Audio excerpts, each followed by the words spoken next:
আসসালামু আলাইকুম এভরিওয়ান, তোমরা সবাই কেমন আছো?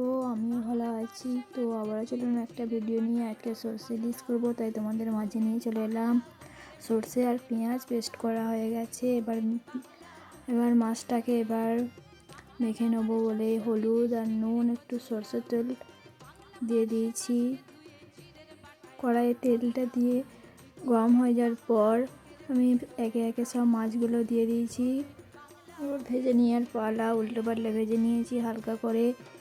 এবার ভাজা হয়ে যাওয়ার পরে আমি রেখে দিয়েছি। তারপরে ওই তেলেতেই আমি কাঁচা লঙ্কা আর পেস্টগুলো সব দিয়ে দিয়েছি। দেওয়ার পরে নাড়াচাড়া করে একটু আদা রসুন পেস্ট, হলুদ গুঁড়ো, নুন সব দেওয়ার পর আবারও কষিয়ে নেওয়ার পরে